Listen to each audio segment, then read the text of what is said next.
ਸਤਿ ਸ਼੍ਰੀ ਅਕਾਲ। ਤੁਸੀਂ ਵੇਖ ਰਹੇ ਹੋ ਟੀਵੀ ਪੰਜਾਬ ਤੇ ਮੈਂ ਹਾਂ ਤੁਹਾਡੇ ਨਾਲ ਇੰਦਰਪ੍ਰੀਤ ਕੌਰ ਸੰਗੇੜਾ। ਖਬਰਾਂ ਦੇ ਇਸ ਬੁਲੇਟਿਨ ਵਿੱਚ ਤੁਹਾਡਾ ਸਵਾਗਤ ਹੈ।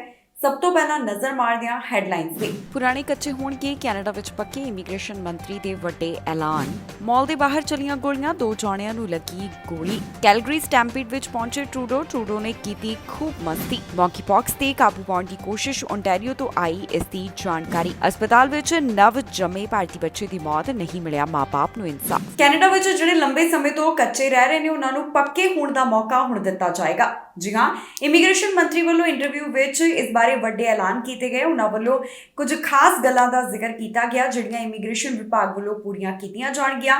ਇਹਨਾਂ ਗੱਲਾਂ ਵਿੱਚ ਉਹਨਾਂ ਨੇ ਕਿਹਾ ਹੈ ਕਿ ਅਨਡਾਕੂਮੈਂਟਡ ਵਰਕਰਸ ਨੂੰ ਹੁਣ ਕੈਨੇਡਾ ਵਿੱਚ ਪੱਕਾ ਕੀਤਾ ਜਾਵੇਗਾ।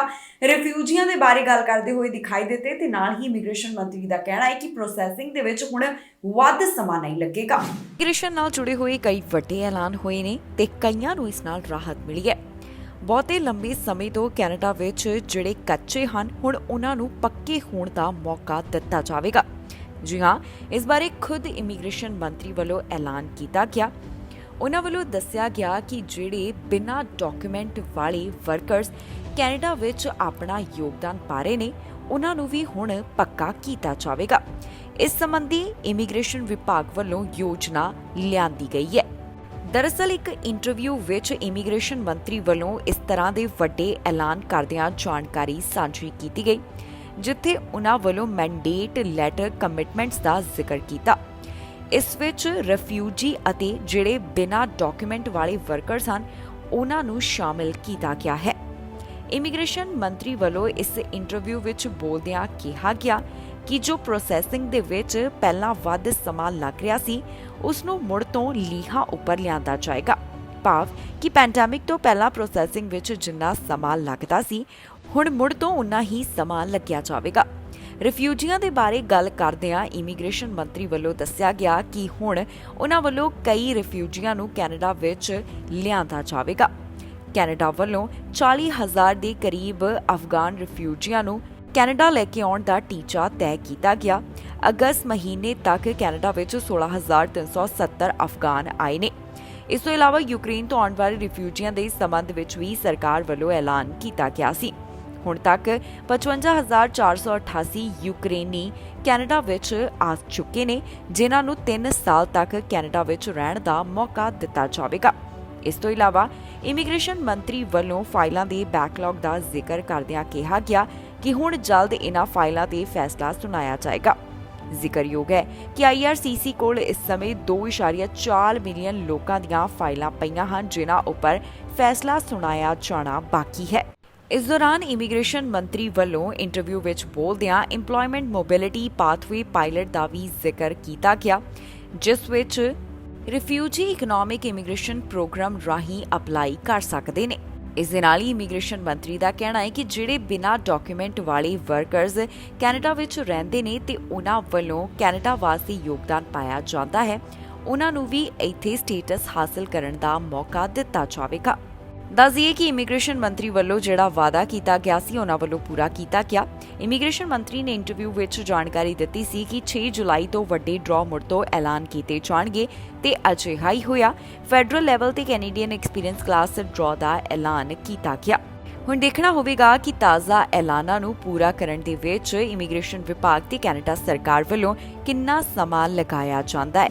ਮਾਲ ਦੇ ਬਾਹਰ ਗੋਲੀਆਂ ਚੱਲਣ ਦਾ ਮਾਮਲਾ ਸਾਹਮਣੇ ਆਇਆ, ਜਿਸ ਵਿੱਚ 2 ਜਾਣਿਆਂ ਨੂੰ ਗੋਲੀ ਲੱਗੀ ਹੈ। ਪੁਲਿਸ ਮਾਮਲੇ ਦੀ ਜਾਂਚ ਕਰ ਰਹੀ ਹੈ। ਉਹਨਾਂ ਵੱਲੋਂ ਸ਼ੂਟਰ ਦੀ ਪਹਿਚਾਣ ਅਜੇ ਜਨਤਕ ਨਹੀਂ ਕੀਤੀ ਗਈ ਤੇ ਨਾ ਹੀ ਪੀੜਤਾਂ ਬਾਰੇ ਬਹੁਤੀ ਡਿਟੇਲ ਸਾਂਝੀ ਕੀਤੀ ਹੈ। ਖਬਰ ਟੋਰਾਂਟੋ ਤੋਂ ਸਾਹਮਣੇ ਆਈ, ਜਿੱਥੇ ਮਾਲ ਦੇ ਬਾਹਰ ਗੋਲੀਆਂ ਚੱਲੀਆਂ। ਪੁਲਿਸ ਦੇ ਦੱਸਣ ਮੁਤਾਬਕ 2 ਜਾਣਿਆਂ ਦੀ ਗੋਲੀ ਲੱਗੀ, ਜਿਸ ਕਾਰਨ ਉਹ ਜ਼ਖਮੀ ਹਾਲਤ ਵਿੱਚ ਪਾਏ ਗਏ। ਦੱਸਿਆ ਜਾ ਰਿਹਾ ਹੈ ਕਿ ਇਹ ਗੋਲੀਆਂ CF ਫੇਅਰ ਵਿਊ ਮਾਲ ਦੇ ਬਾਹਰ ਚੱਲੀਆਂ। ਟੋਰਾਂਟੋ ਪੁਲਿਸ ਵੱਲੋਂ ਇਸ ਮਾਮਲੇ ਬਾਰੇ ਜਾਣਕਾਰੀ ਸਾਂਝੀ ਕੀਤੀ ਗਈ। ਉਹਨਾਂ ਦੱਸਿਆ ਕਿ ਜਿਸ ਵੇਲੇ ਉਹ ਘਟਨਾ ਵਾਲੀ ਥਾਂ ਦੇ ਉੱਪਰ ਪਹੁੰਚੇ ਤਾਂ ਉਹਨਾਂ ਦੇਖਿਆ ਕਿ 2 ਵਿਅਕਤੀਆਂ ਨੂੰ ਗੋਲੀਆਂ ਲੱਗੀਆਂ ਹੋਈਆਂ ਸਨ, ਜਿਸ ਕਾਰਨ ਉਹ ਜ਼ਖਮੀ ਹਾਲਤ ਵਿੱਚ ਉਹਨਾਂ ਨੂੰ ਮਿਲੇ। ਇਹਨਾਂ ਦੋਹਾਂ ਜਾਣਿਆਂ ਨੂੰ ਕਾਫੀ ਜ਼ਿਆਦਾ ਜ਼ਖਮੀ ਹਾਲਤ ਵਿੱਚ ਪਾਇਆ ਗਿਆ। ਆਫੀਸਰਸ ਦਾ ਇਸ ਬਾਰੇ ਮੰਨਣਾ ਹੈ ਕਿ ਇਹਨਾਂ ਦੋਨਾਂ ਪੀੜਤਾਂ ਨੂੰ ਪਾਰਕਿੰਗ ਲਾਟ ਵਿੱਚ ਗੋਲੀ ਮਾਰੀ ਗਈ ਹੈ। ਘਟਨਾ ਵਾਲੀ ਥਾਂ ਤੇ ਟੋਰਾਂਟੋ ਮੈਡਿਕਸ ਵੀ ਮੌਜੂਦ ਸੀ, ਜਿਨ੍ਹਾਂ ਵੱਲੋਂ ਇਸ ਮਾਮਲੇ ਵਿੱਚ ਜਾਂਚ ਪੜਤਾਲ ਕਰਦਿਆਂ ਸਹਿਯੋਗ ਦਿੱਤਾ ਜਾ ਰਿਹਾ ਹੈ। ਹੁਣ ਤੱਕ ਇਸ ਬਾਰੇ ਜਿਹੜੀ ਵੀ ਇਨਫੋਰਮੇਸ਼ਨ ਸਾਹਮਣੇ ਆਈ ਹੈ ਉਸ ਬਾਰੇ ਟੋਰਾਂਟੋ ਪੁਲਿਸ ਵੱਲੋਂ ਟਵਿੱਟਰ ਰਾਹੀਂ ਵੀ ਜਾਣਕਾਰੀ ਸਾਂਝੀ ਕੀਤੀ ਗਈ ਹੈ। ਪੁਲਿਸ ਇਸ ਮਾਮਲੇ ਦੀ ਜਾਂਚ ਪੜਤਾਲ ਕਰ ਰਹੀ ਹੈ। ਫਿਲਹਾਲ ਪੀੜਤਾਂ ਦੇ ਨਾਮ ਜਨਤਕ ਨਹੀਂ ਕੀਤੇ ਗਏ। ਜਿਸ ਵਿਅਕਤੀ ਵੱਲੋਂ ਇੱਥੇ ਗੋਲੀਆਂ ਚਲਾਈਆਂ ਗਈਆਂ ਉਸ ਬਾਰੇ ਵੀ ਡਿਟੇਲ ਸਾਂਝੀ ਨਹੀਂ ਕੀਤੀ ਗਈ। ਇਹ ਸਭ ਕੁਝ ਪੁਲਿਸ ਵੱਲੋਂ ਪਤਾ ਲਗਾਉਣ ਦੀ ਕੋਸ਼ਿਸ਼ ਕੀਤੀ ਜਾ ਰਹੀ ਹੈ। ਉਨ੍ਹਾਂ ਵੱਲੋਂ ਇਸ ਮਾਮਲੇ ਦੀ ਜਾਣਕਾਰੀ ਹੁਣ ਬਾਅਦ ਵਿੱਚ ਸਾਂਝੀ ਕੀਤੀ ਜਾਏਗੀ। ਪੁਲਿਸ ਦਾ ਕਹਿਣਾ ਹੈ ਕਿ ਇਸ ਸੰਬੰਧੀ ਜਾਂਚ ਪੜਤਾਲ ਜਾਰੀ ਹੈ। ਜੇਕਰ ਕਿਸੇ ਨੂੰ ਵੀ ਇਸ ਬਾਰੇ ਕੋਈ ਜਾਣਕਾਰੀ ਹੋਵੇ ਤਾਂ ਉਨ੍ਹਾਂ ਨਾਲ ਜ਼ਰੂਰ ਸੰਪਰਕ ਕਰਨ ਤਾਂ ਕਿ ਇਸ ਮਾਮਲੇ ਦੀ ਜਾਂਚ ਵਿੱਚ ਉਨ੍ਹਾਂ ਨੂੰ ਸਹਿਯੋਗ ਮਿਲ ਸਕੇ ਤੇ ਉਹ ਨਤੀਜੇ ਉੱਪਰ ਪਹੁੰਚ ਸਕਣ ਕਿ ਕਿਸ ਵੱਲੋਂ ਤੇ ਕਿਉਂ ਇੱਥੇ ਗੋਲੀਆਂ ਚਲਾਈਆਂ ਗਈਆਂ। ਕੈਲਗਰੀ ਸਟੈਂਪੇਡ ਵਿੱਚ ਪ੍ਰਧਾਨ ਮੰਤਰੀ ਜਸਟਿਨ ਟਰੂਡੋ ਪਹੁੰਚੇ। ਇਸ ਤੋਂ ਇਲਾਵਾ ਹੋਰ ਵੀ ਕਈ ਵੱਡੇ ਸਿਆਸਤਦਾਨਾਂ ਵੱਲੋਂ ਸ਼ਿਰਕਤ ਕੀਤੀ ਗਈ। ਕੰਜ਼ਰਵੇਟਿਵ ਪਾਰਟੀ ਦੀ ਲੀਡਰਸ਼ਿਪ ਦਾ ਮੁੱਦਾ ਕਾਫੀ ਜ਼ਿਆਦਾ ਇਸ ਦੌਰਾਨ ਅਹਿਮ ਰਿਹਾ। ਦਿਖਾਉਂਦੇ ਹਾਂ ਤੁਹਾਨੂੰ ਕੁਝ ਝਲਕੀਆਂ ਤੇ ਦੱਸਦੇ ਹਾਂ ਇਸ ਬਾਰੇ ਕੁਝ। ਕੈਲਗਰੀ ਸਟੈਂਪੇਡ ਦੀ ਸ਼ੁਰੂਆਤ ਹੋਈ ਤੇ ਫੈਡਰਲ ਸਿਆਸਤਦਾਨ ਇਸ ਵਿੱਚ ਹੁਮਾ ਕੇ ਪਹੁੰਚੇ। ਜੀ ਹਾਂ, ਇਹ ਮੇਲਾ 8 ਜੁਲਾਈ ਤੋਂ 17 ਜੁਲਾਈ ਤੱਕ ਜਾਰੀ ਰਹੇਗਾ, ਜਿਸ ਵਿੱਚ ਹੁਣ ਤੱਕ ਕਈ ਵੱਡੇ ਸਿਆਸਤਦਾਨਾਂ ਵੱਲੋਂ ਸ਼ਿਰਕਤ ਕੀਤੀ ਜਾ ਚੁੱਕੀ ਹੈ। ਹਰ ਸਾਲ ਜੁਲਾਈ ਮਹੀਨੇ ਵਿੱਚ ਆਯੋਜਿਤ ਹੋਣ ਵਾਲਾ ਕੈਨੇਡਾ ਦਾ ਮਸ਼ਹੂਰ ਖੇਡ ਅਤੇ ਨੁਮਾਇਸ਼ ਮੇਲਾ ਕੈਲਗਰੀ ਸਟੈਂਪੀਡ 8 ਤਰੀਕ ਤੋਂ ਸ਼ੁਰੂ ਹੋਇਆ। ਇਸ ਮੇਲੇ ਦੌਰਾਨ ਪੇਂਡੂ ਕੈਨੇਡੀਅਨ ਸੱਭਿਆਚਾਰ ਵੀ ਵੇਖਣ ਨੂੰ ਮਿਲਦਾ ਹੈ, ਜਿਸ ਵਿੱਚ ਲੋਕ ਰਵਾਇਤੀ ਕੱਪੜੇ ਪਾ ਕੇ ਆਪਣੇ ਪਾਲਤੂ ਜਾਨਵਰ ਲੈ ਕੇ ਮੇਲੇ ਵਿੱਚ ਸ਼ਾਮਲ ਹੁੰਦੇ ਨੇ। ਕੈਲਗਰੀ ਸਟੈਂਪੀਡ ਵਿੱਚ ਪਰੇਡ, ਖੇਡਾਂ, ਸਟੇਜ ਸ਼ੋਅ ਤੇ ਮਿਊਜ਼ਿਕ ਆਦਿ ਤੋਂ ਇਲਾਵਾ ਜਾਨਵਰਾਂ ਦੀਆਂ ਖੇਡਾਂ, ਕਰਤੱਵ ਅਤੇ ਹੋਰ ਵੀ ਕਈ ਚੀਜ਼ਾਂ ਦਾ ਆਯੋਜਨ ਕੀਤਾ ਜਾਂਦਾ ਹੈ। ਹਰ ਸਾਲ ਇਸ ਸਟੈਂਪੀਡ ਵਿੱਚ 1 ਮਿਲੀਅਨ ਤੋਂ ਵੱਧ ਲੋਕ ਹਿੱਸਾ ਲੈਂਦੇ ਨੇ। ਮੌਜ ਮਸਤੀ, ਮੇਲੇ ਅਤੇ ਹੋਰ ਕਈ ਚੀਜ਼ਾਂ ਦੇ ਇਲਾਵਾ ਇਹ ਮੇਲਾ ਸਿਆਸਤਦਾਨਾਂ ਵਾਸਤੇ ਵੀ ਇੱਕ ਅਹਿਮ ਮੌਕਾ ਹੁੰਦਾ ਹੈ। ਅਲੱਗ-ਅਲੱਗ ਪਾਰਟੀਆਂ ਦੇ ਸਿਆਸਤਦਾਨ ਇਸ ਮੇਲੇ ਵਿੱਚ ਸ਼ਾਮਿਲ ਹੁੰਦੇ ਨੇ ਤੇ ਵੋਟਰਾਂ ਦੀ ਸਪੋਰਟ ਪ੍ਰਾਪਤ ਕਰਨ ਵਿੱਚ ਉਹਨਾਂ ਵੱਲੋਂ ਜ਼ੋਰ ਲਗਾਇਆ ਜਾਂਦਾ ਹੈ। ਲਿਬਰਲ ਪ੍ਰਧਾਨ ਮੰਤਰੀ ਜਸਟਿਨ ਟਰੂਡੋ ਕੈਲਗਰੀ ਸਟੈਂਪੀਡ ਵਿੱਚ ਹਰ ਸਾਲ ਸ਼ਾਮਿਲ ਹੁੰਦੇ ਨੇ। ਇਸੇ ਤਰ੍ਹਾਂ ਕੰਜ਼ਰਵੇਟਿਵ, ਐਨਡੀਪੀ ਅਤੇ ਗ੍ਰੀਨ ਪਾਰਟੀ ਦੇ ਲੀਡਰ ਵੀ ਇਸ 10 ਰੋਜ਼ਾ ਆਯੋਜਨ ਵਿੱਚ ਹਿੱਸਾ ਲੈਣ ਦੇ ਲਈ ਪਹੁੰਚਦੇ ਨੇ। ਦੱਸ ਦਈਏ ਕਿ ਇੱਥੇ ਇੱਕ ਲੋਕਲ ਪਾਰਟੀ ਬਾਰਬੀਕਿਊ ਵਿੱਚ ਕੰਜ਼ਰਵੇਟਿਵ ਪਾਰਟੀ ਦਾ ਲੀਡਰਸ਼ਿਪ ਮੁਕਾਬਲਾ ਮੁੱਖ ਮੁੱਦਾ ਬਣਿਆ, ਕਿਉਂਕਿ 5 ਉਮੀਦਵਾਰਾਂ ਵਿੱਚੋਂ 4 ਉਮੀਦਵਾਰ ਇੱਥੇ ਹਾਜ਼ਰ ਹੋਏ ਸਨ। ਇੰਟਰਮ ਕੰਜ਼ਰਵੇਟਿਵ ਲੀਡਰ ਨੇ ਕਰੀਬ 1100 ਲੋਕਾਂ ਨੂੰ ਸੰਬੋਧਨ ਕੀਤਾ, ਜਿਸ ਵਿੱਚ ਉਹਨਾਂ ਨੇ ਖਾਸ ਸੁਨੇਹਾ ਦਿੱਤਾ। ਉਹਨਾਂ ਵੱਲੋਂ ਇਸ ਮੌਕੇ ਕਿਹਾ ਕਿ ਮੈਂ ਜਾਣਦੀ ਹਾਂ ਕਿ ਮਾਮਲੇ ਭਖ ਰਹੇ ਨੇ, ਇਹ ਲੀਡਰਸ਼ਿਪ ਮੁਕਾਬਲੇ ਦੌਰਾਨ ਭਖੇ ਹਨ ਤੇ ਇਦਾਂ ਹੋਣਾ ਵੀ ਚਾਹੀਦਾ ਸੀ। ਇਸ ਵਿੱਚ ਹਿੱਸਾ ਲੈਣ ਵਾਸਤੇ ਪ੍ਰਧਾਨ ਮੰਤਰੀ ਜਸਟਿਨ ਟਰੂਡੋ ਵੀ ਪਹੁੰਚੇ ਹੋਏ ਸਨ, ਜਿਸ ਦੀ ਵੀਡੀਓ ਖੁਦ ਉਹਨਾਂ ਨੇ ਸੋਸ਼ਲ ਮੀਡੀਆ ਪਲੇਟਫਾਰਮ ਦੇ ਉੱਪਰ ਸਾਂਝੀ ਕੀਤੀ, ਜਿਸ ਵਿੱਚ ਪ੍ਰਧਾਨ ਮੰਤਰੀ ਪੈਨਕੇਕਸ ਬਣਾਉਂਦੇ ਹੋਏ ਦਿਖਾਈ ਦੇ ਰਹੇ ਨੇ। ਮੌਂਕੀਪੌਕਸ ਵਾਇਰਸ ਦਾ ਕੈਨੇਡਾ ਦੇ ਵੱਖ-ਵੱਖ ਹਿੱਸਿਆਂ ਵਿੱਚ ਫੈਲਾਅ ਹੁੰਦਾ ਹੋਇਆ ਦਿਖਾਈ ਦੇ ਰਿਹਾ ਹੈ। ਓਨਟਾਰੀਓ ਤੋਂ ਤਾਜ਼ਾ ਜਾਣਕਾਰੀ ਸਾਹਮਣੇ ਆਈ, ਜਿੱਥੇ ਦੱਸਿਆ ਜਾ ਰਿਹਾ ਹੈ ਕਿ ਕਿਵੇਂ ਮੌਂਕੀਪੌਕਸ ਵਾਇਰਸ ਤੇ ਕਾਬੂ ਪਾਉਣ ਦੀ ਕੋਸ਼ਿਸ਼ ਕੀਤੀ ਜਾ ਰਹੀ ਹੈ। ਹੁਣ ਤੱਕ ਕਈਆਂ ਨੂੰ ਵੈਕਸੀਨ ਲਗਾਈ ਜਾ ਚੁੱਕੀ ਹੈ। ਓਨਟਾਰੀਓ ਤੋਂ ਮੌਂਕੀਪੌਕਸ ਵਾਇਰਸ ਬਾਰੇ ਤਾਜ਼ਾ ਜਾਣਕਾਰੀ ਸਾਹਮਣੇ ਆਈ, ਜਿੱਥੇ ਦੱਸਿਆ ਗਿਆ ਕਿ ਇਸ ਸਮੇਂ ਇੱਥੇ ਸੂਬੇ ਵਿੱਚ ਕੀ ਹਾਲਾਤ ਬਣੇ ਹੋਏ ਨੇ।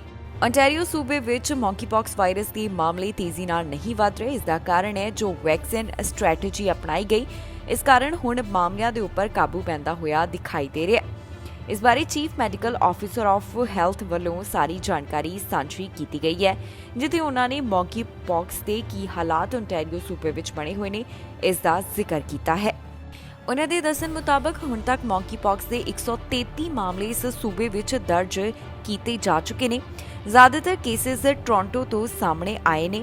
ਪਬਲਿਕ ਹੈਲਥ ਓਨਟਾਰੀਓ ਦੇ ਦੱਸਣ ਮੁਤਾਬਕ 2 ਹਫ਼ਤਿਆਂ ਵਿੱਚ 33 ਮਾਮਲਿਆਂ ਦੀ ਪੁਸ਼ਟੀ ਹੋਈ ਹੈ। ਜਿਹੜੇ ਸਾਰੇ ਕੇਸਿਸ ਸਾਹਮਣੇ ਆਏ ਉਹ ਮੇਲਸ ਵਿੱਚ ਦੱਸੇ ਜਾ ਰਹੇ ਨੇ, ਜਿਨ੍ਹਾਂ ਦੀ ਉਮਰ 20 ਤੋਂ 65 ਸਾਲ ਦੇ ਵਿਚਕਾਰ ਹੈ। ਇਸ ਮੌਂਕੀਪੌਕਸ ਵਾਇਰਸ ਦੇ ਬਾਰੇ ਇੱਕ ਵਾਰ ਫਿਰ ਤੋਂ ਜਾਣਕਾਰੀ ਸਾਂਝੀ ਕਰਦਿਆਂ ਦੱਸਿਆ ਗਿਆ ਕਿ ਇਸ ਦਾ ਫੈਲਾਅ ਕਿਵੇਂ ਹੁੰਦਾ ਹੈ ਤੇ ਇਸ ਦੇ ਸਿੰਪਟਮਸ ਕੀ ਹੁੰਦੇ ਨੇ। ਮੌਂਕੀਪੌਕਸ ਵਾਇਰਸ ਦੀ ਸਿੰਪਟਮ ਵਿੱਚ ਰੈਸ਼, ਸਿਰ ਦਰਦ, ਬੁਖਾਰ, ਥਕਾਨ ਇਹਨਾਂ ਚੀਜ਼ਾਂ ਨੂੰ ਸ਼ਾਮਿਲ ਕੀਤਾ ਗਿਆ ਹੈ। ਪਬਲਿਕ ਹੈਲਥ ਦਾ ਕਹਿਣਾ ਹੈ ਕਿ ਜ਼ਿਆਦਾਤਰ ਮਾਮਲੇ ਮੇਲਸ ਵਿੱਚ ਦਰਜ ਕੀਤੇ ਜਾ ਰਹੇ ਨੇ, ਪਰ ਉਹਨਾਂ ਇਹ ਵੀ ਗੱਲ ਕਹੀ ਹੈ ਕਿ ਕਿਸੇ ਨੂੰ ਵੀ ਮੌਂਕੀਪੌਕਸ ਵਾਇਰਸ ਹੋ ਸਕਦਾ ਹੈ। ਹੁਣ ਕੈਨੇਡਾ ਵਿੱਚ ਵੀ ਇਸ ਨਾਲ ਜੁੜੇ ਹੋਏ ਕਈ ਮਾਮਲੇ ਸਾਹਮਣੇ ਆ ਚੁੱਕੇ ਨੇ। ਕਿਊਬੈਕ ਵਿੱਚ ਜ਼ਿਆਦਾਤਰ ਮਾਮਲਿਆਂ ਦੀ ਪੁਸ਼ਟੀ ਹੋਈ ਹੈ। ਓਨਟਾਰੀਓ ਸੂਬੇ ਤੋਂ ਜੋ ਜਾਣਕਾਰੀ ਸਾਹਮਣੇ ਆਈ ਉਸ ਵਿੱਚ ਦੱਸਿਆ ਗਿਆ ਹੈ ਕਿ 8000 ਦੇ ਕਰੀਬ ਲੋਕਾਂ ਨੂੰ ਸਮਾਲ ਪੌਕਸ ਵੈਕਸੀਨ ਲਗਾਈ ਗਈ ਹੈ, ਜਿਸ ਤੋਂ ਬਾਅਦ ਮੌਂਕੀਪੌਕਸ ਦੇ ਖਿਲਾਫ ਉਹਨਾਂ ਨੂੰ ਪ੍ਰੋਟੈਕਸ਼ਨ ਮਿਲਦੀ ਹੋਈ ਦਿਖਾਈ ਦੇ ਰਹੀ ਹੈ। ਇਸ ਬਾਰੇ ਵਿਸ਼ਵ ਸਿਹਤ ਸੰਗਠਨ ਵੱਲੋਂ ਵੀ ਲਗਾਤਾਰ ਜਾਣਕਾਰੀ ਸਾਂਝੀ ਕਰਦਿਆਂ ਮੌਂਕੀਪੌਕਸ ਵਾਇਰਸ ਬਾਰੇ ਦੱਸਿਆ ਜਾ ਰਿਹਾ ਹੈ। ਵਿਸ਼ਵ ਸਿਹਤ ਸੰਗਠਨ ਦੇ ਦੱਸਣ ਮੁਤਾਬਕ ਹੁਣ ਤੱਕ 50 ਤੋਂ ਵੱਧ ਦੇਸ਼ਾਂ ਵਿੱਚ ਇਸ ਵਾਇਰਸ ਨਾਲ ਜੁੜੇ ਹੋਏ ਮਾਮਲਿਆਂ ਦੀ ਪੁਸ਼ਟੀ ਹੋ ਚੁੱਕੀ ਹੈ ਤੇ ਉਹਨਾਂ ਵੱਲੋਂ ਲਗਾਤਾਰ ਇਸ ਬਾਰੇ ਅਪਡੇਟ ਸਾਂਝੀ ਕੀਤੀ ਜਾ ਰਹੀ ਹੈ। ਬ੍ਰੈਂਪਟਨ ਤੋਂ ਇੱਕ ਅਜਿਹਾ ਮਾਮਲਾ ਸਾਹਮਣੇ ਆਇਆ ਜਿੱਥੇ ਲਾਪਰਵਾਹੀ ਕਾਰਨ ਹਸਪਤਾਲ ਵਿੱਚ ਇੱਕ ਨਵਜੰਮੇ ਬੱਚੇ ਦੀ ਮੌਤ ਹੋ ਗਈ। ਇਸ ਮਾਮਲੇ ਨੂੰ 1 ਸਾਲ ਹੋ ਚੁੱਕਿਆ ਹੈ ਪਰ ਮਾਂ-ਬਾਪ ਨੂੰ ਅਜੇ ਵੀ ਇਨਸਾਫ ਨਹੀਂ ਮਿਲ ਸਕਿਆ। ਹੁਣ ਮਾਂ-ਬਾਪ ਇਨਸਾਫ ਦੀ ਗੁਹਾਰ ਲਗਾ ਰਹੇ ਨੇ ਪਰ ਦੂਜੇ ਪਾਸੇ ਹਸਪਤਾਲ ਦਾ ਵੀ ਇਸ ਬਾਰੇ ਬਿਆਨ ਸਾਹਮਣੇ ਆਇਆ। ਹਸਪਤਾਲ ਵਿੱਚ ਹੋਏ ਨਵਜੰਮੇ ਬੱਚੇ ਦੀ ਮੌਤ ਦੇ ਮਾਮਲੇ ਦੇ ਸੰਬੰਧ ਵਿੱਚ ਅਜੇ ਤੱਕ ਵੀ ਮਾਂ-ਬਾਪ ਨੂੰ ਇਨਸਾਫ ਨਹੀਂ ਮਿਲ ਸਕਿਆ। ਇਹ ਘਟਨਾ ਬ੍ਰੈਂਪਟਨ ਦੇ ਹਸਪਤਾਲ ਨਾਲ ਜੁੜੀ ਹੋਈ ਹੈ ਜਿੱਥੇ ਹਸਪਤਾਲ ਵਿੱਚ ਜਨਮ ਵੇਲੇ ਬੱਚੇ ਦੀ ਸਿਰ ਤੇ ਸੱਟ ਲੱਗਣ ਕਾਰਨ ਮੌਤ ਹੋ ਗਈ ਤੇ ਹੁਣ ਬੱਚੇ ਦੇ ਮਾਂ-ਬਾਪ ਅਜੇ ਵੀ ਨਿਆਂ ਦੀ ਗੁਹਾਰ ਲਗਾ ਰਹੇ ਨੇ। ਜਿਹੜੇ ਮਾਂ-ਬਾਪ ਨੂੰ ਇਨਸਾਫ ਨਹੀਂ ਮਿਲਿਆ ਉਹਨਾਂ ਦਾ ਨਾਮ ਮਨੀਸ਼ ਅਤੇ ਸਵਾਤੀ ਪਟੇਲ ਹੈ। ਇਹ ਭਾਰਤੀ ਮੂਲ ਦਾ ਜੋੜਾ ਕੈਨੇਡਾ ਵਿੱਚ ਰਹਿ ਰਿਹਾ ਹੈ। ਉਹਨਾਂ ਦੇ ਨਵਜੰਮੇ ਬੱਚੇ ਦੀ ਮੌਤ ਨੂੰ 1 ਸਾਲ ਹੋ ਚੁੱਕਿਆ ਪਰ ਬੱਚੇ ਦੀ ਡਿਲੀਵਰੀ ਅਤੇ ਉਸ ਦੀ ਮੌਤ ਨਾਲ ਸੰਬੰਧਿਤ ਸਵਾਲ ਤੇ ਵਿਚਾਰ ਉਹਨਾਂ ਦੇ ਜ਼ਿਹਨ ਵਿੱਚ ਅਜੇ ਵੀ ਹਨ। ਉਹਨਾਂ ਨੂੰ ਅਜੇ ਤੱਕ ਇਨਸਾਫ ਨਹੀਂ ਮਿਲ ਸਕਿਆ। ਜਿਸ ਬੱਚੇ ਦੀ ਮੌਤ ਹੋਈ ਸੀ ਉਸ ਦੀ ਮਾਂ ਦਾ ਕਹਿਣਾ ਹੈ ਕਿ ਮੈਨੂੰ ਪਤਾ ਹੈ ਕਿ ਮੇਰਾ ਬੱਚਾ ਵਾਪਸ ਨਹੀਂ ਮਿਲਣਾ ਪਰ ਮੈਨੂੰ ਮੇਰੇ ਬੱਚੇ ਵਾਸਤੇ ਇਨਸਾਫ ਚਾਹੀਦਾ ਹੈ। ਮੇਰੇ ਜ਼ਿਹਨ ਵਿੱਚ ਜਿਹੜੇ ਸਵਾਲ ਨੇ ਮੈਨੂੰ ਉਹਨਾਂ ਦਾ ਜਵਾਬ ਚਾਹੀਦਾ ਹੈ। ਜਾਣਕਾਰੀ ਲਈ ਦੱਸ ਦਈਏ ਕਿ ਬ੍ਰੈਂਪਟਨ ਦੇ ਹਸਪਤਾਲ ਵਿੱਚ ਜਨਮੇ ਬੱਚੇ ਜਿਸ ਦਾ ਨਾਮ ਅਨੰਤ ਰੱਖਿਆ ਗਿਆ ਸੀ ਉਸ ਦੇ ਜਨਮ ਤੋਂ 2 ਦਿਨ ਬਾਅਦ ਹੀ ਉਸ ਦੀ ਮੌਤ ਹੋ ਗਈ। ਇਹ ਘਟਨਾ ਅਗਸਤ 2021 ਦੀ ਹੈ। ਪੋਸਟਮਾਰਟਮ ਦੀ ਰਿਪੋਰਟ ਵਿੱਚ ਸਾਹਮਣੇ ਆਇਆ ਕਿ ਉਸ ਦੀ ਮੌਤ ਜਨਮ ਦੌਰਾਨ ਲੱਗੀ ਸਿਰ ਤੇ ਸੱਟ ਨਾਲ ਹੋਈ ਸੀ। ਜਿਸ ਵੇਲੇ ਬੱਚੇ ਦੇ ਸਿਰ ਤੇ ਸੱਟ ਲੱਗੀ ਤਾਂ ਉਸ ਦੇ ਸਿਰ ਵਿੱਚ ਕਾਫੀ ਜ਼ਖਮ ਹੋ ਗਿਆ ਤੇ ਉਸ ਦੀ ਮੌਤ ਹੋ ਗਈ। ਮਾਂ ਦਾ ਕਹਿਣਾ ਹੈ ਕਿ ਜਿਸ ਵੇਲੇ ਬੱਚਾ ਉਸ ਦੀ ਗਰਭ ਵਿੱਚ ਸੀ ਤਾਂ ਗਰਭ ਅਵਸਥਾ ਦੌਰਾਨ ਉਸ ਦਾ ਬੱਚਾ ਪੂਰੀ ਤਰ੍ਹਾਂ ਸਿਹਤਮੰਦ ਸੀ ਪਰ ਜਦੋਂ ਜਨਮ ਵੇਲੇ ਬੱਚੇ ਨਾਲ ਹੀ ਹਾਦਸਾ ਵਾਪਰਿਆ ਤਾਂ ਉਸ ਤੋਂ ਬਾਅਦ ਉਹਨਾਂ ਨੇ ਡਾਕਟਰਾਂ ਨਾਲ ਮਿਲਣ ਦੀ ਕੋਸ਼ਿਸ਼ ਕੀਤੀ ਪਰ ਉਹਨਾਂ ਨੂੰ ਕੋਈ ਵੀ ਜਵਾਬ ਨਹੀਂ ਦਿੱਤਾ ਗਿਆ। ਇਸ ਮਾਮਲੇ ਦੇ ਸੰਬੰਧ ਵਿੱਚ ਹਸਪਤਾਲ ਵੱਲੋਂ ਅਫਸੋਸ ਦਾ ਪ੍ਰਗਟਾਵਾ ਕੀਤਾ ਗਿਆ। ਦੱਸ ਦਈਏ ਕਿ ਬ੍ਰੈਂਪਟਨ ਸਿਵਿਕ ਹਸਪਤਾਲ ਚਲਾਉਣ ਵਾਲੇ ਅਦਾਰੇ ਵਿਲੀਅਮ ਆਸਲਰ ਹੈਲਥ ਸਿਸਟਮ ਨੇ ਬਿਆਨ ਜਾਰੀ ਕਰਦਿਆਂ ਕਿਹਾ ਹੈ ਕਿ ਉਹ ਪਰਿਵਾਰ ਦੀ ਪ੍ਰਾਈਵੇਸੀ ਅਤੇ ਸੁਰੱਖਿਆ ਰੱਖਣ ਵਾਸਤੇ ਆਪਣੀਆਂ ਨੀਤੀਆਂ ਕਾਰਨ ਇਸ ਮਾਮਲੇ ਤੇ ਜ਼ਿਆਦਾ ਜਾਣਕਾਰੀ ਨਹੀਂ ਦੇ ਰਹੇ। ਉਹਨਾਂ ਵੱਲੋਂ ਇਸ ਮਾਮਲੇ ਦੇ ਸੰਬੰਧੀ ਅਫਸੋਸ ਦਾ ਪ੍ਰਗਟਾਵਾ ਕੀਤਾ ਗਿਆ ਹੈ। ਬਾਲਕਨੀ ਤੋਂ ਇੱਕ ਬੱਚਾ ਹੇਠਾਂ ਡਿੱਗ ਗਿਆ। ਦਰਅਸਲ ਇੱਥੇ ਬਾਲਕਨੀ ਢਹਿ ਹੋਈ ਹੈ ਜਿਸ ਕਾਰਨ 4 ਜਾਣੇ ਹੇਠਾਂ ਡਿੱਗੇ। ਕੁਝ ਮਹੀਨਿਆਂ ਦਾ ਬੱਚਾ ਵੀ ਇਸ ਵਿੱਚ ਮੌਜੂਦ ਸੀ ਜੋ ਕਿ ਬਾਲਕਨੀ ਤੋਂ ਹੇਠਾਂ ਡਿੱਗ ਗਿਆ। ਉਸ ਨੂੰ ਜ਼ਖਮੀ ਹਾਲਤ ਵਿੱਚ ਹਸਪਤਾਲ ਭਰਤੀ ਕਰਵਾਇਆ ਗਿਆ ਹੈ। ਬਾਲਕਨੀ ਤੋਂ ਹੇਠਾਂ ਡਿੱਗਣ ਕਾਰਨ ਇੱਕ 13 ਮਹੀਨਿਆਂ ਦਾ ਬੱਚਾ ਕਾਫੀ ਜ਼ਿਆਦਾ ਜ਼ਖਮੀ ਹੋ ਗਿਆ। ਇਹ ਮਾਮਲਾ ਕਿਊਬਿਕ ਨਾਲ ਜੁੜਿਆ ਹੋਇਆ ਦੱਸਿਆ ਜਾ ਰਿਹਾ ਹੈ ਜਿੱਥੇ ਪਤਾ ਚੱਲਿਆ ਕਿ 13 ਮਹੀਨੇ ਦਾ ਇੱਕ ਬੱਚਾ ਬਾਲਕਨੀ ਤੋਂ ਹੇਠਾਂ ਡਿੱਗ ਗਿਆ ਜਿਸ ਤੋਂ ਬਾਅਦ ਉਹਨੂੰ ਗੰਭੀਰ ਹਾਲਤ ਵਿੱਚ ਹਸਪਤਾਲ ਭਰਤੀ ਕਰਵਾਇਆ ਗਿਆ। ਪੁਲਿਸ ਦੇ ਦੱਸਣ ਮੁਤਾਬਕ ਉਹਨਾਂ ਨੂੰ 911 ਦੇ ਉੱਪਰ 5:30 ਦੇ ਕਰੀਬ ਸ਼ਾਮ ਨੂੰ ਇੱਕ ਕਾਲ ਆਈ ਜਿੱਥੇ ਪਤਾ ਚੱਲਿਆ ਹੈ ਕਿ ਤੀਸਰੀ ਮੰਜ਼ਿਲ ਦੀ ਬਾਲਕਨੀ ਤੋਂ ਇੱਕ ਬੱਚਾ ਹੇਠਾਂ ਡਿੱਗਿਆ ਤੇ 4 ਹੋਰ ਲੋਕ ਵੀ ਬਾਲਕਨੀ ਢਹਿ ਹੋਣ ਤੋਂ ਬਾਅਦ ਪ੍ਰਭਾਵਿਤ ਹੋਏ। ਉਹਨਾਂ ਦੇ ਦੱਸਣ ਮੁਤਾਬਕ 4 ਜਾਣਿਆਂ ਨੂੰ ਹਸਪਤਾਲ ਵਿੱਚ ਭਰਤੀ ਕਰਵਾਇਆ ਗਿਆ। ਇਸ ਦੇ ਨਾਲ ਹੀ ਬਾਕੀ 3 ਜਾਣੇ ਠੀਕ ਦੱਸੇ ਜਾ ਰਹੇ ਹਨ। ਅਥਾਰਟੀਜ਼ ਵੱਲੋਂ ਇਸ ਮਾਮਲੇ ਬਾਰੇ ਜੋ ਅਪਡੇਟ ਸਾਂਝੀ ਕੀਤੀ ਗਈ ਉਸ ਵਿੱਚ ਉਹਨਾਂ ਦੱਸਿਆ ਕਿ ਬੱਚਾ ਇਸ ਸਮੇਂ ਗੰਭੀਰ ਹਾਲਤ ਵਿੱਚ ਹੈ ਪਰ ਉਹਨਾਂ ਨੂੰ ਲੱਗਦਾ ਹੈ ਕਿ ਉਹ ਠੀਕ ਹੋ ਜਾਵੇਗਾ। ਹੁਣ ਆਫੀਸਰਸ ਵੱਲੋਂ ਇਸ ਸਾਰੇ ਮਾਮਲੇ ਦੀ ਜਾਂਚ ਪੜਤਾਲ ਕੀਤੀ ਜਾ ਰਹੀ ਹੈ ਤਾਂ ਕਿ ਪਤਾ ਲਗਾਇਆ ਜਾ ਸਕੇ ਕਿ ਇੱਥੇ ਬਾਲਕਨੀ ਕਿਵੇਂ ਢਹਿ ਹੋਈ ਜਿਸ ਤੋਂ ਬਾਅਦ ਇੱਕ ਬੱਚਾ ਹੇਠਾਂ ਡਿੱਗਿਆ ਤੇ ਹੋਰ 4 ਜਾਣੇ ਕੁੱਲ ਹੇਠਾਂ ਡਿੱਗਣ ਦੇ ਬਾਰੇ ਉਹਨਾਂ ਵੱਲੋਂ ਜਾਣਕਾਰੀ ਦਿੱਤੀ ਗਈ ਹੈ। ਮਾਮਲੇ ਦੀ ਵਧੇਰੇ ਜਾਂਚ ਪੜਤਾਲ ਜਾਰੀ ਹੈ ਪਰ ਪੀੜਤਾਂ ਦੇ ਨਾਮ ਅਜੇ ਤੱਕ ਜਨਤਕ ਨਹੀਂ ਕੀਤੇ ਗਏ।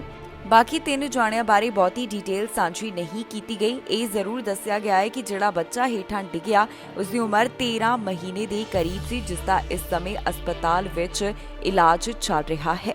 ਨੈਥਨ ਫਿਲਿਪਸ ਸਕੁਆਇਰ ਵਿੱਚ ਪਹਿਲੀ ਵਾਰ ਈਦ ਦੀ ਨਮਾਜ਼ ਅਦਾ ਕੀਤੀ ਗਈ ਹੈ। ਇਹ ਜਾਣਕਾਰੀ ਟੋਰਾਂਟੋ ਤੋਂ ਸਾਹਮਣੇ ਆਈ ਜਿੱਥੇ ਦੇਖਿਆ ਗਿਆ ਹੈ ਕਿ ਇਸ ਥਾਂ ਤੇ ਪਹਿਲੀ ਵਾਰ ਮੁਸਲਮਾਨ ਭਾਈਚਾਰੇ ਵੱਲੋਂ ਈਦ ਦੀ ਨਮਾਜ਼ ਅਦਾ ਕੀਤੀ ਗਈ। ਇਸ ਬਾਰੇ ਟੋਰਾਂਟੋ ਦੇ ਮੇਅਰ ਵੱਲੋਂ ਵੀ ਟਵਿੱਟਰ ਉੱਪਰ ਖਾਸ ਜਾਣਕਾਰੀ ਸਾਂਝੀ ਕਰਦਿਆਂ ਈਦ ਦੀ ਵਧਾਈ ਦਿੱਤੀ। ਜਾਣਕਾਰੀ ਟੋਰਾਂਟੋ ਤੋਂ ਸਾਹਮਣੇ ਆਈ ਜਿੱਥੇ ਟੋਰਾਂਟੋ ਦੇ ਨੈਥਨ ਫਿਲਿਪਸ ਸਕੁਆਇਰ ਵਿਖੇ ਪਹਿਲੀ ਵਾਰ ਈਦ ਦੀ ਨਮਾਜ਼ ਅਦਾ ਕੀਤੀ ਗਈ। ਇੱਥੇ ਈਦ ਮੌਕੇ ਮੁਸਲਿਮ ਭਾਈਚਾਰੇ ਦੇ ਹਜ਼ਾਰਾਂ ਲੋਕ ਸਕੁਆਇਰ ਤੇ ਇਕੱਠੇ ਹੋਏ, ਜਿਨ੍ਹਾਂ ਵੱਲੋਂ ਨਮਾਜ਼ ਅਦਾ ਕੀਤੀ ਗਈ। ਜੀ ਹਾਂ, ਤਿਉਹਾਰ ਮਨਾਉਣ ਵਾਸਤੇ ਮੁਸਲਿਮ ਭਾਈਚਾਰੇ ਦੇ ਹਜ਼ਾਰਾਂ ਲੋਕ ਟੋਰਾਂਟੋ ਦੇ ਨੇਥਨ ਫਿਲਿਪਸ ਸਕੁਆਇਰ ਵਿਖੇ ਇਕੱਠੇ ਹੋਏ ਅਤੇ ਉਹਨਾਂ ਨੇ ਈਦੀ ਨਮਾਜ਼ ਅਦਾ ਕੀਤੀ। ਦੇਸ਼ ਦੀ ਇੱਕ ਵੱਡੀ ਚੈਰਿਟੀ ਸੰਸਥਾ ਮੁਸਲਿਮ ਐਸੋਸੀਏਸ਼ਨ ਆਫ ਕੈਨੇਡਾ ਵੱਲੋਂ ਈਦੀ ਨਮਾਜ਼ ਦਾ ਆਯੋਜਨ ਕੀਤਾ ਗਿਆ। ਐਸੋਸੀਏਸ਼ਨ ਮੁਤਾਬਕ ਨੇਥਨ ਫਿਲਿਪਸ ਸਕੁਆਇਰ ਤੇ ਪਹਿਲੀ ਵਾਰ ਈਦੀ ਨਮਾਜ਼ ਪੜ੍ਹੀ ਗਈ। ਐਸੋਸੀਏਸ਼ਨ ਨੇ ਦੱਸਿਆ ਕਿ ਈਦ ਉਲ ਜ਼ੁਹਾ ਮੁਸਲਮਾਨਾਂ ਦੇ ਦੋ ਮੁੱਖ ਤਿਉਹਾਰਾਂ ਵਿੱਚੋਂ ਇੱਕ ਹੈ। ਈਦ ਉਲ ਜ਼ੁਹਾ ਨੂੰ ਕੁਰਬਾਨੀ ਦੀ ਈਦ ਵੀ ਕਿਹਾ ਜਾਂਦਾ ਹੈ ਤੇ ਇਹ ਉਹੀ ਵੇਲਾ ਹੁੰਦਾ ਹੈ ਜਦੋਂ ਲੋਕ ਸਾਲਾਨਾ ਤੀਰਥ ਵਾਸਤੇ ਮੱਕਾ ਹਜ ਲਈ ਜਾਂਦੇ ਹਨ। ਦੱਸ ਦਈਏ ਕਿ ਇਸ ਮੌਕੇ ਦੁਨੀਆ ਭਰ ਵਿੱਚ ਬਹੁਤ ਸਾਰੇ ਮੁਸਲਮਾਨ ਪੈਗੰਬਰ ਇਬਰਾਹਿਮ ਦੇ ਸਮੇਂ ਤੋਂ ਚੱਲ ਰਹੀ ਪ੍ਰਥਾ ਮੁਤਾਬਕ ਕੁਰਬਾਨੀ ਦਿੰਦੇ ਨੇ। ਇਸ ਮੌਕੇ ਦਾਨ ਕੀਤਾ ਜਾਂਦਾ ਹੈ ਤੇ ਚੀਜ਼ਾਂ ਨੂੰ ਸਭ ਨਾਲ ਸਾਂਝਾ ਕੀਤਾ ਜਾਂਦਾ ਹੈ। ਟੋਰਾਂਟੋ ਦੇ ਮੇਅਰ ਵੱਲੋਂ ਵੀ ਇਸ ਬਾਰੇ ਟਵਿੱਟਰ ਤੇ ਜਾਣਕਾਰੀ ਸਾਂਝੀ ਕਰਦਿਆਂ ਈਦ ਮੌਕੇ ਮੁਬਾਰਕਬਾਦ ਦਿੱਤੀ ਗਈ। ਉਹਨਾਂ ਲਿਖਿਆ ਕਿ ਇਹ ਕੁਰਬਾਨੀ ਅਤੇ ਦਾਨ ਦਾ ਤਿਉਹਾਰ ਹੈ। ਇਸ ਇਸਲਾਮ ਦੇ ਸਭ ਤੋਂ ਅਹਿਮ ਤਿਉਹਾਰਾਂ ਵਿੱਚੋਂ ਇੱਕ ਤਿਉਹਾਰ ਮੌਕੇ ਉਹਨਾਂ ਵੱਲੋਂ ਵਧਾਈ ਦਿੱਤੀ ਗਈ। ਇਸ ਤੋਂ ਇਲਾਵਾ ਮੇਅਰ ਨੇ ਕਿਹਾ ਕਿ ਕੋਵਿਡ-19 ਪੈਂਡੇਮਿਕ ਅਤੇ ਹੈਲਥ ਸੰਬੰਧੀ ਲਗਾਈਆਂ ਗਈਆਂ ਪਾਬੰਦੀਆਂ ਕਾਰਨ ਬੀਤੇ 2 ਸਾਲਾਂ ਦੌਰਾਨ ਈਦ ਦੇ ਜਸ਼ਨ ਕੁਝ ਵੱਖਰੇ ਸਨ। ਇਸ ਮੌਕੇ ਤੇ ਪ੍ਰਧਾਨ ਮੰਤਰੀ ਜਸਟਿਨ ਟਰੂਡੋ ਵੱਲੋਂ ਵੀ ਵਧਾਈ ਦਿੱਤੀ ਗਈ ਸੀ। ਉਹਨਾਂ ਵੱਲੋਂ ਇਸ ਬਾਰੇ ਸੰਦੇਸ਼ ਸਾਂਝਾ ਕਰਦਿਆਂ ਈਦ ਦੇ ਤਿਉਹਾਰ ਦਾ ਜ਼ਿਕਰ ਕੀਤਾ ਸੀ। ਇੱਕ ਪੰਜਾਬਣ ਨੂੰ 150 ਡਰਾਈਵਿੰਗ ਟੈਸਟ ਦੇਣੇ ਮਹਿੰਗੇ ਪਏ ਕਿਉਂਕਿ ਅਜਿਹਾ ਕਰਨ ਤੇ ਪੁਲਿਸ ਵੱਲੋਂ ਕਾਰਵਾਈ ਕਰਦਿਆਂ ਇਸ ਪੰਜਾਬਣ ਨੂੰ ਹਿਰਾਸਤ ਵਿੱਚ ਲਿਆ ਤੇ ਉਸ ਉੱਪਰ ਜੁਰਮਾਨਾ ਵੀ ਠੋਕਿਆ ਗਿਆ ਹੈ। ਇਹ ਮਾਮਲਾ ਯੂਕੇ ਨਾਲ ਜੁੜਿਆ ਹੋਇਆ ਦੱਸਿਆ ਜਾ ਰਿਹਾ ਹੈ, ਜਿੱਥੇ ਇੰਦਰਜੀਤ ਕੌਰ ਨੂੰ ਪੁਲਿਸ ਵੱਲੋਂ ਗ੍ਰਿਫਤਾਰ ਕੀਤਾ ਗਿਆ ਕਿਉਂਕਿ ਇਸ ਵੱਲੋਂ ਕਿਸੇ ਹੋਰ ਦੀ ਜਗ੍ਹਾ ਤੇ 150 ਡਰਾਈਵਿੰਗ ਟੈਸਟ ਦਿੱਤੇ ਗਏ।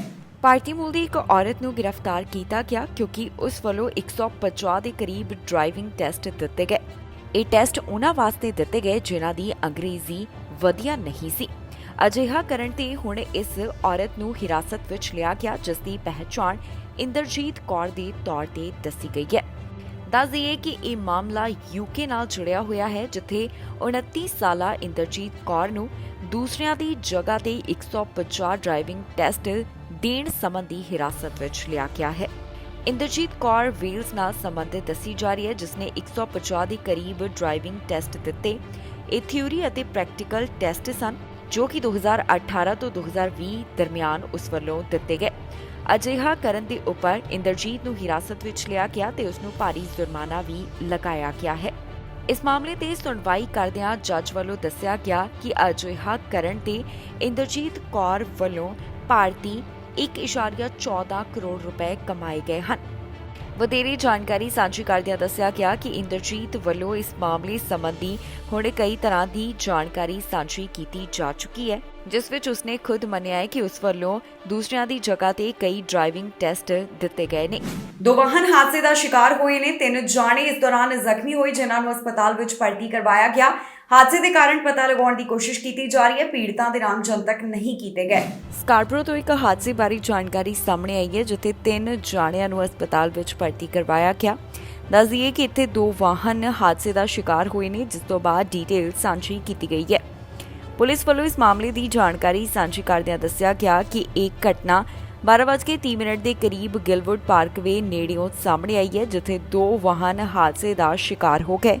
ਇੱਥੇ ਵਾਹਨ ਹਾਦਸੇ ਦਾ ਸ਼ਿਕਾਰ ਹੋਣ ਤੋਂ ਬਾਅਦ 3 ਜਾਣੇ ਜ਼ਖਮੀ ਦੱਸੇ ਜਾ ਰਹੇ ਨੇ, ਜਿਨ੍ਹਾਂ ਨੂੰ ਹਸਪਤਾਲ ਵਿੱਚ ਭਰਤੀ ਕਰਵਾਇਆ ਗਿਆ।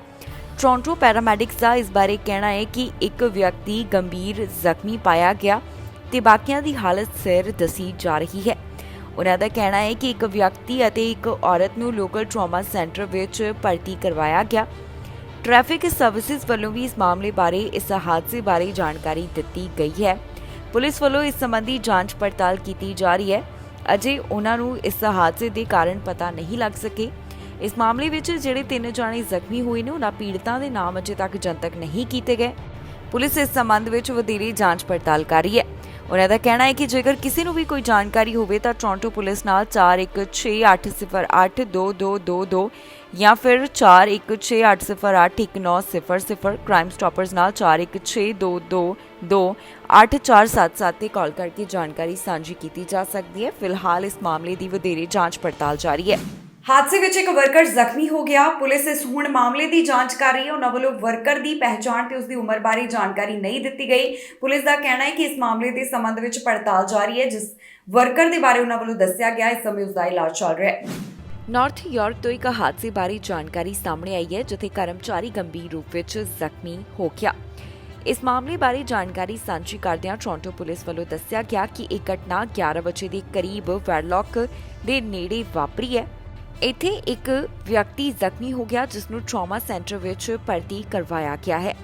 ਟੋਰਾਂਟੋ ਪੁਲਿਸ ਦੇ ਦੱਸਣ ਮੁਤਾਬਕ ਇਸ ਵਰਕਰ ਦੀ ਉਮਰ ਅਜੇ ਤੱਕ ਉਹਨਾਂ ਨੂੰ ਨਹੀਂ ਪਤਾ, ਪਰ ਇਹ ਜ਼ਰੂਰ ਦੱਸਿਆ ਗਿਆ ਕਿ ਉਹ ਕਾਫੀ ਜ਼ਿਆਦਾ ਜ਼ਖਮੀ ਹੋਇਆ।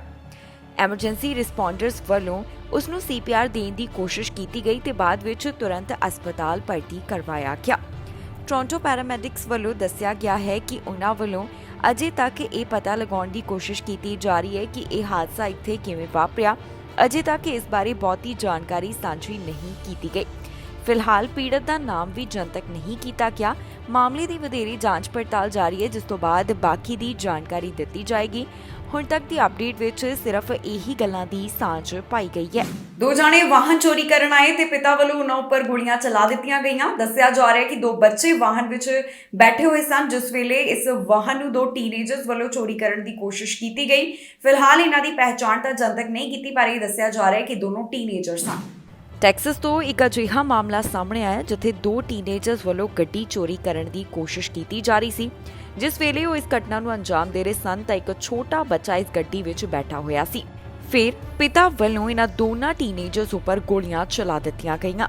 ਪੁਲਿਸ ਵੱਲੋਂ ਇਸ ਮਾਮਲੇ ਦੇ ਬਾਰੇ ਜਾਣਕਾਰੀ ਸਾਂਝੀ ਕਰਦਿਆਂ ਦੱਸਿਆ ਗਿਆ ਕਿ ਦੋ ਜਾਣਿਆਂ ਵੱਲੋਂ SUV ਗੱਡੀ ਚੋਰੀ ਕਰਨ ਦੀ ਕੋਸ਼ਿਸ਼ ਕੀਤੀ ਜਾ ਰਹੀ ਸੀ। ਇਸ ਦੌਰਾਨ ਗੱਡੀ ਵਿੱਚ ਦੋ ਛੋਟੇ ਬੱਚੇ ਮੌਜੂਦ ਸਨ। ਹੁਣ ਚੋਰੀ ਕਰਨ ਦੀ ਕੋਸ਼ਿਸ਼ ਦੇ ਸੰਬੰਧ ਵਿੱਚ ਟੈਕਸਸ ਦੇ ਪਿਤਾ ਵੱਲੋਂ ਇਹਨਾਂ ਦੋਹਾਂ ਉੱਪਰ ਗੋਲੀਆਂ ਚਲਾ ਦਿੱਤੀਆਂ ਗਈਆਂ। ਦੱਸਿਆ ਜਾ ਰਿਹਾ ਹੈ ਕਿ ਪਤੀ ਪਤਨੀ ਦੋਨੋਂ ਘਰ ਵਿੱਚ ਆ ਹੀ ਰਹੇ ਸਨ ਜਿਸ ਵੇਲੇ ਇਹ ਸਾਰਾ ਮਾਮਲਾ ਸਾਹਮਣੇ ਆਇਆ। ਆਫੀਸਰਸ ਦੇ ਦੱਸਣ ਮੁਤਾਬਕ ਸਸਪੈਕਟਸ ਵੱਲੋਂ ਵਾਹਨ ਦਾ ਡੋਰ ਖੋਲ੍ਹਣ ਦੀ ਕੋਸ਼ਿਸ਼ ਕੀਤੀ ਜਾ ਰਹੀ ਸੀ। ਇਸ ਦੌਰਾਨ ਦੋ ਬੱਚੇ ਅੰਦਰ ਬੈਠੇ ਹੋਏ ਸਨ। ਫਿਰ ਪਿਤਾ ਨੇ ਜਦੋਂ ਇਹ ਸਭ ਦੇਖਿਆ ਤਾਂ ਉਸਨੇ ਬਚਾਅ ਵਾਸਤੇ ਗੋਲੀਆਂ ਚਲਾ ਦਿੱਤੀਆਂ ਤੇ ਗੋਲੀ ਦੋਨਾਂ ਸਸਪੈਕਟ ਨੂੰ ਲੱਗੀ। ਦੱਸਿਆ ਜਾ ਰਿਹਾ ਹੈ ਕਿ ਬਾਅਦ ਵਿੱਚ ਇਹਨਾਂ ਦੋਨਾਂ ਜ਼ਖਮੀ ਹੋਈ ਸਸਪੈਕਟਸ ਨੂੰ ਹਸਪਤਾਲ ਵਿੱਚ ਭਰਤੀ ਕਰਵਾਇਆ ਗਿਆ। ਇਹਨਾਂ ਨੂੰ ਇੱਕ ਪ੍ਰਾਈਵੇਟ ਵਾਹਨ ਦੇ ਰਾਹੀਂ ਹਸਪਤਾਲ ਵਿੱਚ ਪਹੁੰਚਾਏ ਜਾਣ ਬਾਰੇ ਦੱਸਿਆ ਜਾ ਰਿਹਾ ਹੈ। ਇਹ ਦੋਨੋਂ ਸਸਪੈਕਟ ਟੀਨੇਜਰ ਨੇ, ਜਿਨ੍ਹਾਂ ਦੀ ਉਮਰ 16 ਸਾਲ ਦੇ ਕਰੀਬ ਦੱਸੀ ਜਾ ਰਹੀ ਹੈ। ਆਫੀਸਰਸ ਦੇ ਦੱਸਣ ਮੁਤਾਬਕ ਇਹਨਾਂ ਦੋਹਾਂ ਦੀ ਹਾਲਤ ਸਥਿਰ ਬਣੀ ਹੋਈ ਹੈ। ਫਿਲਹਾਲ ਇਹਨਾਂ ਦੇ ਨਾਮ ਤਾਂ ਅਜੇ ਤੱਕ ਜਨਤਕ ਨਹੀਂ ਕੀਤੇ ਗਏ ਤੇ ਨਾ ਹੀ ਬਹੁਤੀ ਹੋਰ ਡਿਟੇਲ ਇਸ ਮਾਮਲੇ ਦੇ ਸੰਬੰਧ ਵਿੱਚ ਦਿੱਤੀ ਗਈ ਹੈ। ਪੁਲਿਸ ਵੱਲੋਂ ਇਸ ਮਾਮਲੇ ਦੀ ਜਾਂਚ ਪੜਤਾਲ ਕੀਤੀ ਜਾ ਰਹੀ ਹੈ ਤਾਂ ਕਿ ਇਸ ਬਾਰੇ ਉਹਨਾਂ ਵੱਲੋਂ ਸਹੀ ਹੱਲ ਕੱਢਿਆ ਜਾ ਸਕੇ। ਨਸ਼ੇ ਦੀ ਹੁਣ ਤੱਕ ਦੀ ਸਭ ਤੋਂ ਵੱਡੀ ਬਰਾਮਦਗੀ ਬਾਰੇ ਜਾਣਕਾਰੀ ਸਾਹਮਣੇ ਆ ਰਹੀ ਹੈ। ਇਹ ਮਾਮਲਾ ਅਮਰੀਕਾ ਨਾਲ ਜੁੜਿਆ ਹੋਇਆ ਹੈ, ਜਿੱਥੇ ਮੈਕਸੀਕੋ ਤੋਂ ਅਮਰੀਕਾ ਵਿੱਚ ਬਾਰਡਰ ਰਾਹੀਂ ਟਰੱਕ ਵਿੱਚ ਲੱਦ ਕੇ ਨਸ਼ਾ ਲਿਆਂਦਾ ਗਿਆ। ਵੱਡੀ ਮਾਤਰਾ ਵਿੱਚ ਨਸ਼ਾ ਬਰਾਮਦ ਕੀਤਾ ਗਿਆ, ਜਿਸ ਬਾਰੇ ਪੁਲਿਸ ਨੇ ਜਾਣਕਾਰੀ ਦਿੱਤੀ ਹੈ। ਨਸ਼ੇ ਦੀ ਹੁਣ ਤੱਕ ਦੀ ਸਭ ਤੋਂ ਵੱਡੀ ਬਰਾਮਦਗੀ ਕੀਤੀ ਗਈ ਹੈ। ਦੱਸਿਆ ਜਾ ਰਿਹਾ ਹੈ ਕਿ 5000 ਪਾਉਂਡ ਤੋਂ ਵੱਧ ਦਾ ਨਸ਼ਾ ਪੁਲਿਸ ਅਧਿਕਾਰੀਆਂ ਦੇ ਹੱਥ ਲੱਗਾ ਹੈ। ਪੁਲਿਸ ਅਧਿਕਾਰੀਆਂ ਦੇ ਦੱਸਣ ਮੁਤਾਬਕ ਇਹ ਨਸ਼ੇ ਦੀ ਬਰਾਮਦਗੀ ਸੈਨ ਡਿਆਗੋ ਕਾਉਂਟੀ ਤੋਂ ਕੀਤੀ ਗਈ ਹੈ, ਜਿੱਥੇ ਮੈਕਸੀਕੋ ਤੋਂ US ਵਿੱਚ ਇੱਕ ਟਰੱਕ ਦਾਖਲ ਹੋਇਆ ਤੇ ਪੁਲਿਸ ਵੱਲੋਂ ਵੱਡੀ ਮਾਤਰਾ ਵਿੱਚ ਜਾਣੀ ਕਿ 5000 ਪਾਉਂਡ ਮੈਥਮਫੈਟਾਮਾਈਨ ਬਰਾਮਦ ਕੀਤੀ ਗਈ ਹੈ। ਇਸ ਸੰਬੰਧ ਵਿੱਚ 4 ਜਾਣਿਆਂ ਨੂੰ ਹਿਰਾਸਤ ਵਿੱਚ ਲਿਆ ਗਿਆ ਹੈ। ਦੱਸਿਆ ਜਾ ਰਿਹਾ ਹੈ ਕਿ ਜਿਸ ਟਰੱਕ ਨੇ ਬਾਰਡਰ ਰਾਹੀਂ ਦਾਖਲ ਹੋਣ ਦੀ ਕੋਸ਼ਿਸ਼ ਕੀਤੀ, ਉਸ ਵਿੱਚ ਵੱਡੇ ਬਕਸੇ ਰੱਖੇ ਹੋਏ ਸਨ। ਇਹਨਾਂ ਬਕਸਿਆਂ ਵਿੱਚ ਨਸ਼ਾ ਲੁਕੋਇਆ ਹੋਇਆ ਸੀ। ਲਾਅ ਇਨਫੋਰਸਮੈਂਟ ਏਜੰਟਸ ਵੱਲੋਂ ਨੈਸ਼ਨਲ ਸਿਟੀ ਤੱਕ ਇਸ ਟਰੱਕ ਦਾ ਪਿੱਛਾ ਕੀਤਾ। ਦੱਸਿਆ ਜਾ ਰਿਹਾ ਹੈ ਕਿ ਉਹਨਾਂ ਵੱਲੋਂ 17 ਮੀਲ ਤੱਕ ਇਸ ਟਰੱਕ ਦਾ ਪਿੱਛਾ ਕੀਤਾ ਗਿਆ। ਬਾਅਦ ਵਿੱਚ 4 ਲੋਕਾਂ ਵੱਲੋਂ ਜਿਹੜੇ ਬਕਸੇ ਇਸ ਟਰੱਕ ਵਿੱਚ ਲੱਦੇ ਹੋਏ ਸਨ, ਉਹਨਾਂ ਨੂੰ ਉਤਾਰਨ ਦੀ ਸ਼ੁਰੂਆਤ ਕੀਤੀ ਗਈ। ਅਧਿਕਾਰੀਆਂ ਦੇ ਦੱਸਣ ਮੁਤਾਬਕ ਇਸ ਵਿੱਚ 148 ਬੰਡਲ ਰੱਖੇ ਹੋਏ ਸਨ, ਜਿਸ ਵਿੱਚ ਮੈਥਮਫੈਟਾਮਾਈਨ ਸੀ। ਜਿਨ੍ਹਾਂ ਨੂੰ ਗ੍ਰਿਫਤਾਰ ਕਰਦਿਆਂ ਉਹਨਾਂ ਉੱਪਰ ਚਾਰजेस ਲਗਾਏ ਨੇ। ਇਹਨਾਂ ਨਸ਼ੇ ਨਾਲ ਜੁੜੇ ਹੋਏ ਵਿਅਕਤੀਆਂ ਦੀ ਪਹਿਚਾਣ ਵੀ ਪੁਲਿਸ ਵੱਲੋਂ ਜਨਤਕ ਕੀਤੀ ਗਈ ਹੈ। ਇੱਕ ਦਾ ਨਾਮ ਰਾਫੇਲ, ਦੂਸਰੇ ਦਾ ਮਾਰੀਓ, ਤੀਸਰੇ ਦਾ ਐਡਗਰ ਤੇ ਚੌਥੇ ਦਾ ਗਲਡਰੀਨੋ ਦੱਸਿਆ ਗਿਆ ਹੈ। ਇਹ ਸਾਰੇ ਜਾਣੇ ਮੈਕਸੀਕੋ ਨਾਲ ਸੰਬੰਧਿਤ ਹਨ, ਜਿਨ੍ਹਾਂ ਤੇ ਪੁਲਿਸ ਵੱਲੋਂ ਕਾਰਵਾਈ ਕੀਤੀ ਗਈ ਹੈ। ਦੱਸੀਏ ਕਿ ਜੇਕਰ ਇਹ ਸਾਰੇ ਇਸ ਮਾਮਲੇ ਵਿੱਚ ਦੋਸ਼ੀ ਪਾਏ ਗਏ ਤਾਂ ਇਹਨਾਂ ਨੂੰ ਉਮਰ ਕੈਦ ਅਤੇ $10 ਮਿਲੀਅਨ ਦਾ ਜੁਰਮਾਨਾ ਹੋ ਸਕਦਾ ਹੈ। ਹੁਣ ਯੂਐਸ ਅਟਾਰਨੀ ਆਫਿਸ ਵੱਲੋਂ ਇਸ ਬਾਰੇ ਜੋ ਨਿਊਜ਼ ਰਿਲੀਜ਼ ਜਾਰੀ ਕੀਤੀ ਗਈ ਉਸ ਨੂੰ ਹੁਣ ਤੱਕ ਦੀ ਸਭ ਤੋਂ ਵੱਡੀ ਬਰਾਮਦਗੀ ਦੱਸਿਆ ਗਿਆ ਹੈ, ਜਿਹੜਾ ਨਸ਼ਾ ਉਹਨਾਂ ਵੱਲੋਂ ਸੈਨ ਡਿਏਗੋ ਕਾਉਂਟੀ ਤੋਂ ਫੜਿਆ ਗਿਆ। ਇਸ ਤੋਂ ਪਹਿਲਾਂ ਮਈ ਮਹੀਨੇ ਦੌਰਾਨ ਫੈਡਰਲ ਅਥਾਰਟੀਜ਼ ਵੱਲੋਂ 165 ਪਾਉਂਡ ਮੈਥ, 1700 ਤੋਂ ਵੱਧ ਪਾਉਂਡ ਕੋਕੇਨ ਅਤੇ ਵੱਡੀ ਮਾਤਰਾ ਵਿੱਚ ਹੈਰੋਇਨ ਬਰਾਮਦ ਕੀਤੀ ਗਈ ਸੀ। ਇਹ ਬਰਾਮਦਗੀ ਉਹਨਾਂ ਵੱਲੋਂ ਸੈਨ ਡਿਏਗੋ ਤੋਂ ਹੀ ਕੀਤੀ ਗਈ।